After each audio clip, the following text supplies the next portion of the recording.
This is exactly why I don't like ESPN and exactly why I'm losing my interest in professional sports. And it's got to do with race. See, Morgan Freeman said if you want to get rid of racism, stop talking about it. Martin Luther King envisioned a world that kids and people would commingle and interact together and the color of their skin wouldn't matter. So here we have Philadelphia Eagles and we have Kansas City Chiefs going to play in the Super Bowl. I was excited about that. I went to Texas Tech. Love Pat Mahomes. I absolutely love Jalen Hurts.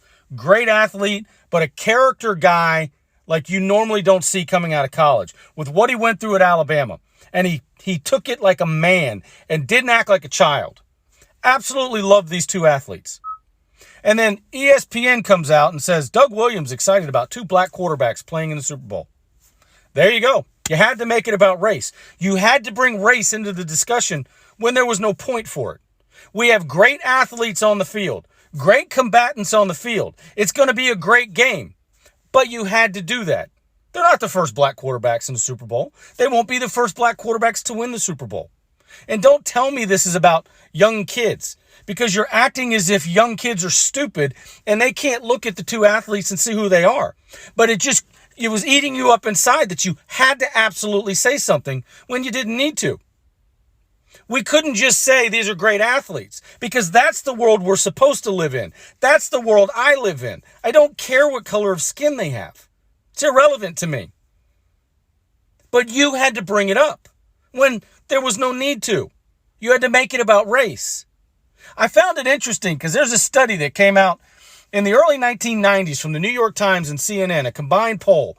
And they went and talked to black people and asked, racism, discrimination, what part of it does it play in your life? The overwhelming majority said it didn't. But yet, if you were to take that poll today, you would have the opposite of what you saw back in the 90s, coming out of the very racist times of the 70s and 80s.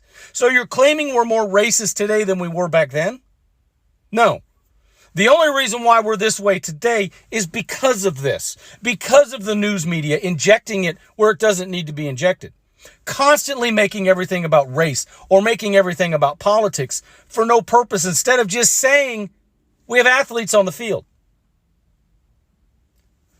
You're taking racism and you're watering it down by talking about race and making everything about race, that when we do have real racism, a lot of times it goes unnoticed because of this never-ending drone beat of race. There was no point to bring it up. People have eyes. People are not stupid. People can see. But the whole point is to not notice.